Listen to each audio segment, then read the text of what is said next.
السلام علیکم بچوں، آج ہم جو کہانی سننے جا رہے ہیں اس کا نام ہے چھوٹے چھوٹے دانے۔ کسی جنگل میں ایک ننھی چونٹی اپنی بوڑھی ماں کے ساتھ رہتی تھی۔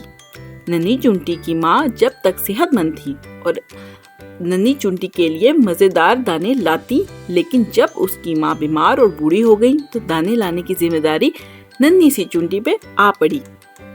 اس کی ماں نے اسے سمجھایا تھا کہ برسات سے پہلے بہت سا دانہ جمع کرنا ضروری ہے تاکہ سردیوں میں آرام رہے اور خوراک بھی آسانی سے ملتی رہے۔ ننھی نے پہلے دن بہت محنت کی اور بہت دور سے چند دانے گھر تک لے جا سکی، پھر اور دانے لانے کی سے انکار کر دیا۔ اس کی ماں نے فکر مند لہجے میں کہا، ننھی، صرف اتنے چند دانوں سے تو کچھ نہ ہوگا، آخر ہم سردیوں میں اپنا پیٹ کیسے بھریں گے؟ اس وقت خوراک بالکل غائب ہوگی۔ ننھی نے کہا، یہ بہت مشکل کام ہے، میں تو صرف چند دانے لا سکتی ہوں، اس سے زیادہ نہیں۔ یہ کہہ کر ننھی سو گئی۔ اگلے دن وہ پھر دانوں کی تلاش میں نکل پڑی۔ اس نے سوچا کہ میں اب بڑے بڑے دانے اپنے گھر میں جمع کروں گی۔ اسے ایک درخت کے قریب بہت سی چونٹیاں جاتی نظر آئیں۔ جب وہ درخت کے قریب پہنچی تو وہاں روٹی کے بے شمار ٹکڑے پڑے تھے۔ اس نے دیکھا کہ چونٹی چھوٹی ہے، وہ بڑی تیزی سے چھوٹے چھوٹے دانے منہ میں اٹھائے لے جا رہی ہیں، جبکہ بڑے چونٹے بڑے بڑے دانے منہ میں دبائے جا رہے تھے۔ اس نے ایک بڑا سا دانہ منہ میں پکڑا اور چل پڑی، لیکن ابھی چند قدم ہی چلی تھی کہ تھک گئی۔ اسے دور ان کی ایک بوڑھی چونٹی اسی دوران ایک بوڑھی چونٹی کی نظر ننھی پر پڑی۔ اس نے کہا، بھائی ننھی، کیا بات ہے؟ اس نے سارا قصہ سنایا۔ بڑی خالہ ہنس پڑی۔ بڑی خالہ ننھی چونٹی کو ایک درخت کے قریب لے گئی جہاں ٹھنڈی چھاؤں تھی۔ بڑی خالہ نے چھوٹی چونٹی کی طرف اشارہ کیا، تم بھی ان کی طرح پھرتی سے کام کرو اور چھوٹے دانے گھر لے جاؤ، بڑے دانے تم نہیں لے جا سکتی۔ اچھا دیکھو ننھی، تم چھوٹے دانے میرے گھر پہنچاؤ اور میں بڑے بڑے دانے تمہارے گھر لے چلتی ہوں، لیکن ایک شرط ہے۔ خالہ، مجھے ہر شرط منظور ہے، ننھی خوش ہو کر بولی۔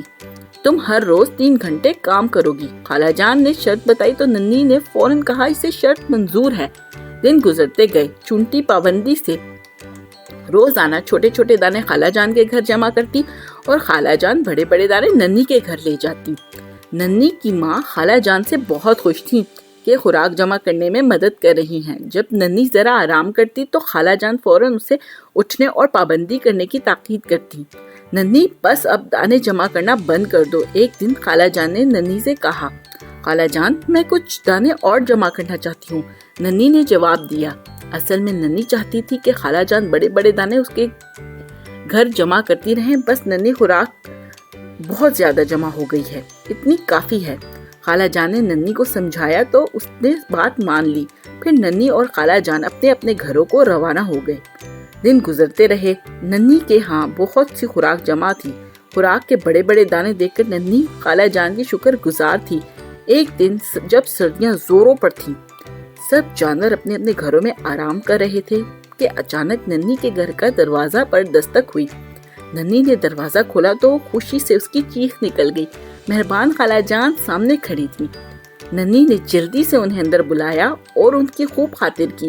اس کی ماں بھی خالہ جان کی بہت شکر گزار تھی۔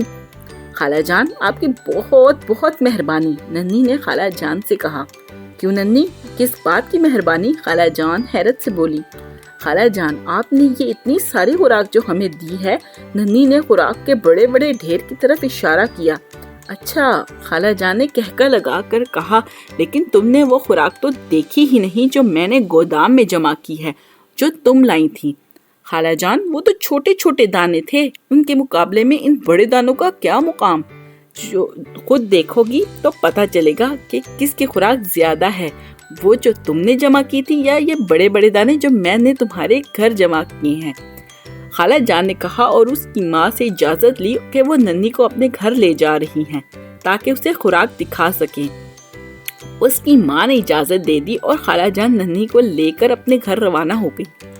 ارے خالہ جان، ننھی کے منہ سے حیرت کے مارے چیخ نکل گئی، کیونکہ ننھی دیکھا تم نے کتنی خوراک جمع کی ہے؟ اب بتاؤ وہ خوراک زیادہ تھی یا یہ چھوٹے چھوٹے دانے؟ خالہ جان نے مسکراتے ہوئے پوچھا۔ خالہ جان میں ماننے کو تیار نہیں ہوں، میں اتنی ساری خوراک جمع نہیں کر سکتی۔ اس نے زور زور سے نفی میں سر ہلایا۔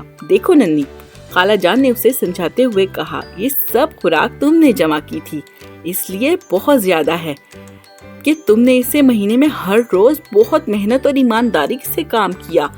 تم نے کام کے دوران ایک لمحہ بھی آرام نہیں کیا۔ تم نے کام بڑی باقاعدگی سے مسلسل کیا، یہ اس کا کمال ہے۔ یاد رکھو، محنت اور کام کو باقاعدگی سے کرنے میں ہی کامیابی ہے۔ اتنی بڑی کامیابی کہ تم حیران ہو جاؤ گی، اتنی حیران جتنی تم اب ہو رہی ہو۔ پھر خالہ جان نے ننھی کو اس ڈھیر میں سے کچھ اور خوراک دی، اور وہی ننھے اور چھوٹے چھوٹے دانوں پر مشتمل خوراک۔ ننھی نے خالہ سے کہا، جزاک اللہ خیرہ، اللہ آپ کو بہترین جزائے خیر عطا فرمائے۔ یہ کہہ کے خالہ جان ننھی کو اس کے گھر چھوڑ کر آئیں۔ ننھی بہت خوش ہوئی کہ اس کو ڈھیر سارا کھانا اور مل گیا، اور اس نے اللہ کا شکر ادا کیا۔ تو پیارے بچوں، یاد رکھنا ہمیشہ کہ محنت میں برکت ہے، اور محنت سے جو بھی کام کیا جائے اللہ اس میں بہت ساری برکت ڈال دیتے ہیں۔ تو کیسی لگی میری کہانی؟ اگر اچھی لگی تو میرے چینل کو سبسکرائب کیجیے گا، ویڈیو کو لائک کیجیے گا اور کمنٹ ضرور کیجیے گا۔ اور اگر آپ جو بھی کہانی سننا چاہتے ہیں اس کا ٹاپک مجھے کمنٹ میں شیئر کیجیے گا، میں نیکسٹ ویڈیو آپ کی اسی ٹاپک پہ بناؤں گی۔ جب تک کے لیے مجھے اجازت دیجیے، اللہ حافظ۔